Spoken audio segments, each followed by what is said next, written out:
All rise for support court with Judge Vanda B. Judge, this is case number JVB 1069, Franklin case. Thank you. You're welcome. You all may be seated. The bailiff calls the room to order. All rise for support court with Judge Vanda B.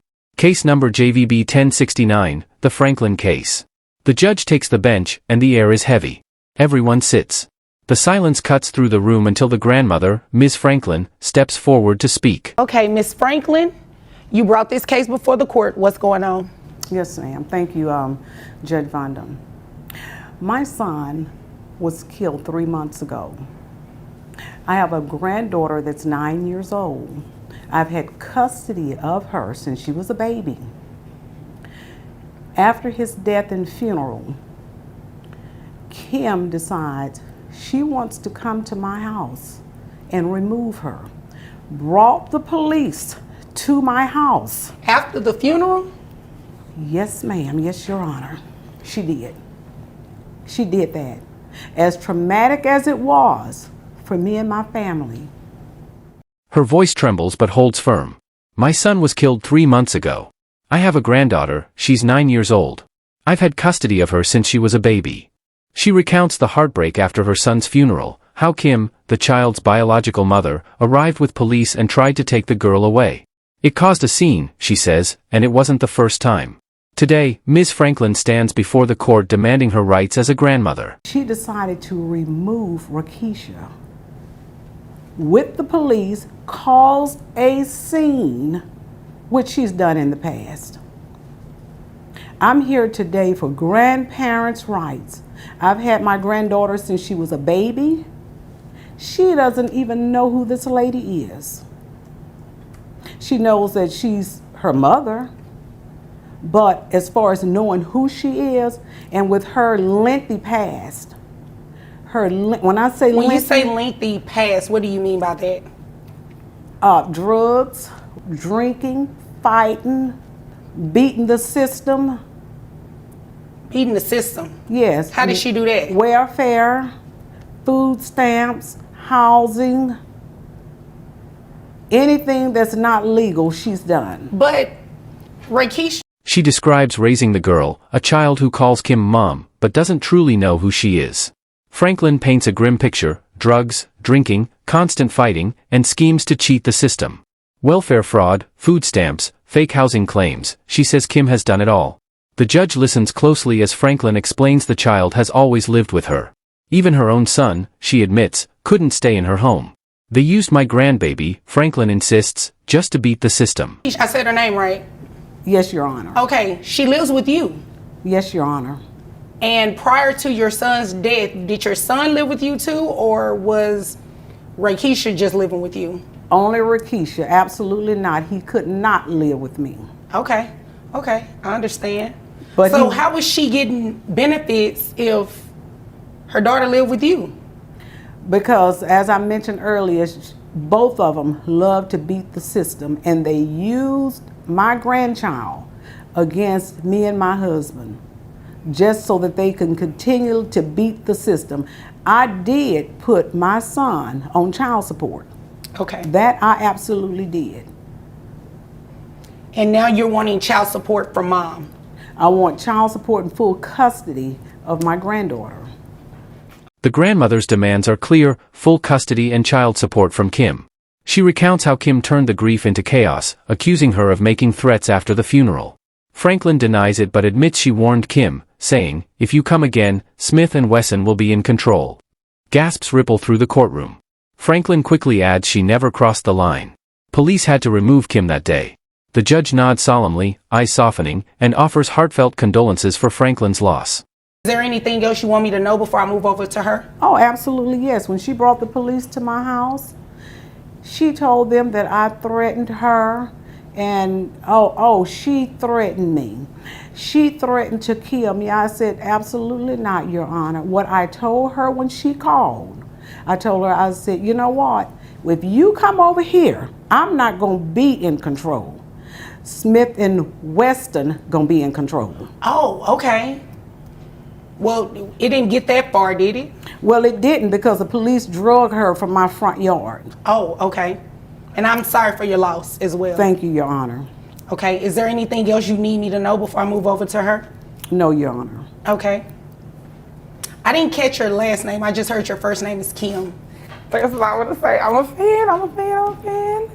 It's Kim Bourgeois. Bourgeois. Yes. How do you spell it? B-O-U. The spotlight shifts. Judge Vonda B turns to the mother, Kim Bourgeois. With a brief smile, she asks if the name is French, even joking about calling her Lady B. The courtroom chuckles lightly, but the humor fades as the judge's tone hardens. Is Franklin's story true? She asks. Drugs, drinking, fraud, all of it? Kim hesitates, her eyes dropping. Yes, she admits quietly. There were drugs. There was illegal activity with Franklin's late son. She pauses, then defends herself. But the rest, the fraud, the schemes, that's exaggerated. It's not all true. D-U-R-E. Oh, okay. Is that French? Yes. Okay. Well, can I call you Lady B? Yes. I Or think you can I'll call me butcher Kim. You can call me Kim. Miss Okay. Kim. I think I'll butcher that last name too much. Okay. Okay. So, is all of what she's saying true? You had a history with drugs, drinking. She said you're cheating the system, getting welfare. What it sounds like is that your daughter has been living with her this entire time. So, I mean, is what she's saying true? The whole thing is, it's the past, you know. So it is true. The answer is yes. Some of it is, yeah. Okay, which part of it is true? As far as maybe some of the illegal drug activity that her son and I both partake in, you know, some of that is true, but as far as the food stamps and all that, it's not. She's just going by hearsay, by what people are telling her, just using that, you know, in this case. As I stated, Kim argues that all of it is in the past. She tells the court she only brought the police that day because she wanted her daughter back. She's growing up, Kim says. She needs her mother. It's 2022, it's time for her to come home with me. The judge leans forward, reminding her that the grandmother has raised the child since birth. Kim doesn't back down. She insists she wasn't absent out of neglect but necessity. I was building my career, she says firmly. I was getting myself together so I could finally be the kind of mother my daughter deserves. excuse me, as she stated, as far as coming to get my kids, you know, with the police and stuff, that's true. Okay. Because I need Rakisha, to come and be with her mom. You know, she's getting older, and so is she, you know. So That wasn't nice. She's been taking care of your daughter. So what difference would it make if she's getting older? she has been, again, all of these words are past tense. It's 2022, and it's time for my daughter to come home with me. But she hasn't lived with you. She hasn't, because I was working on my career and getting myself together, you know, so I can be the mom that I need to be. And, you know, I've done that. And unfortunately, you know, Ricky passed, you know, rest his soul. And it's time for my daughter to come home with her mother. Okay. I'm not the woman that I used to be, Your Honor. All right. But you are still the woman she doesn't know, your daughter, right? Well, actually, and she doesn't know that, I've been talking to her. Kim insists she's changed. She says she's been talking to her daughter privately for months, trying to rebuild their bond. But the judge cuts her off sharply. As of right now, he says, you are a stranger. Kim shakes her head, refusing to accept it, but the judge doesn't waver. The facts outweigh your feelings, he continues. This child knows stability with her grandmother, not with you. The courtroom falls silent. For about 4 or 5 months now. Talking to her about what?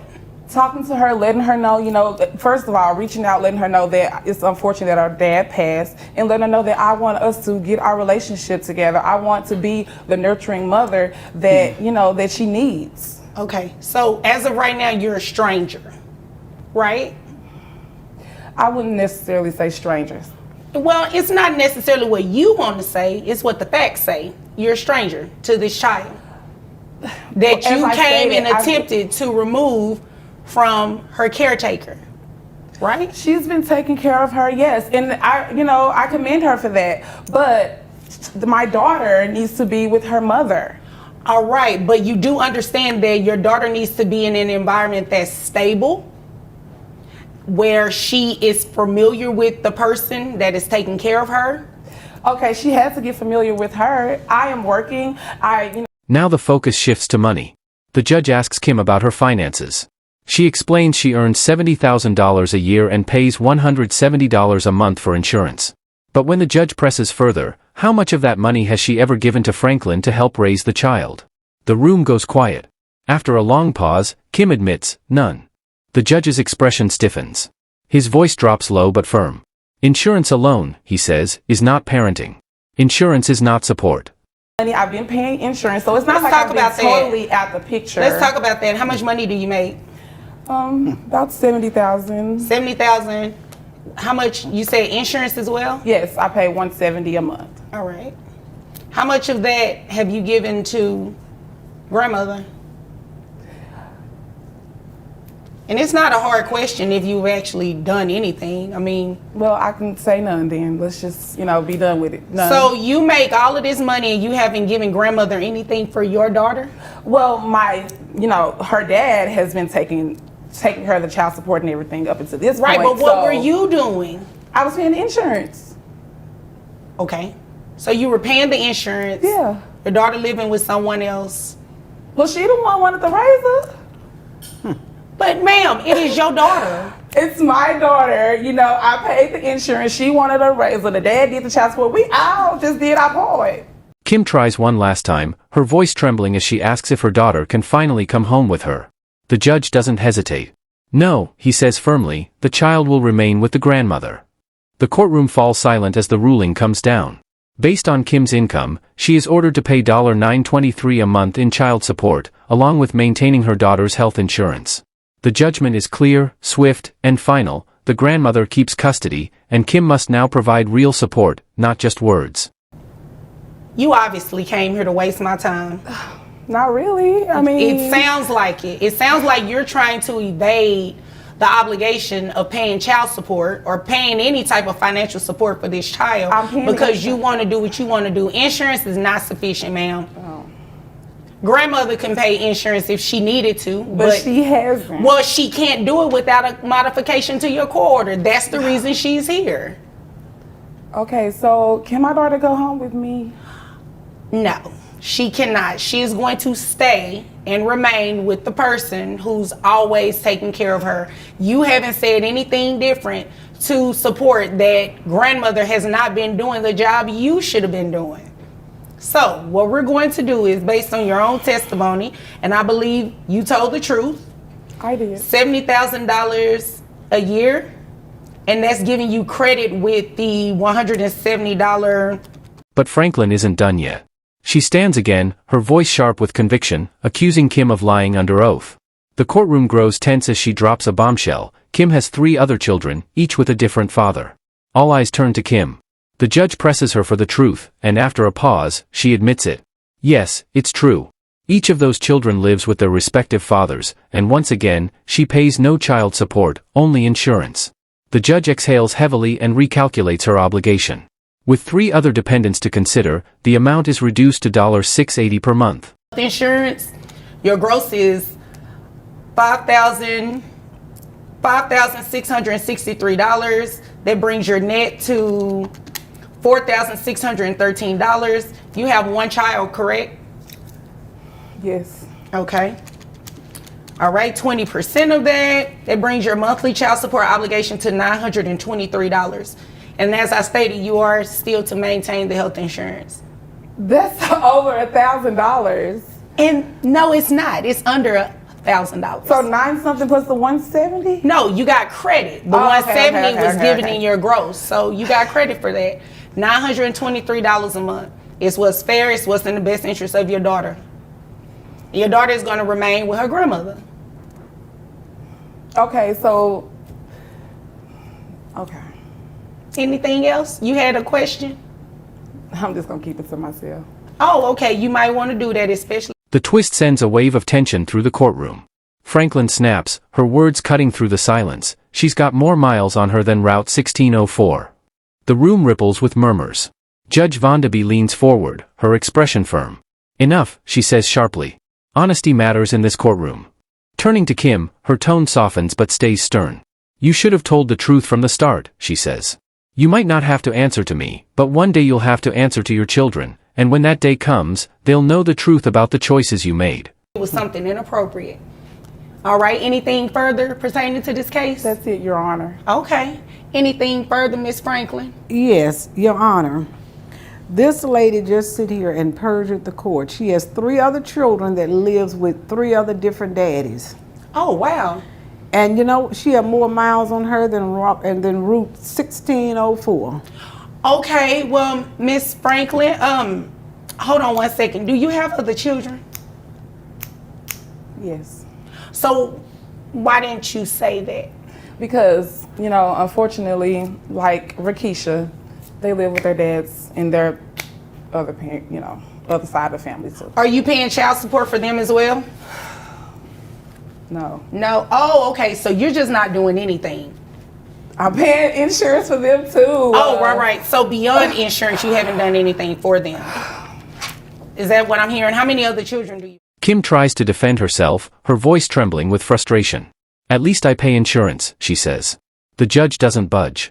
Insurance is not enough, he replies firmly. Parenting requires presence, not paperwork. His words echo through the courtroom, cutting through the last of her excuses. He reminds her once more that, in her daughter's world, she is still a stranger. His patience thins, but his ruling stands unshaken, clear, final, and unmoved by emotion.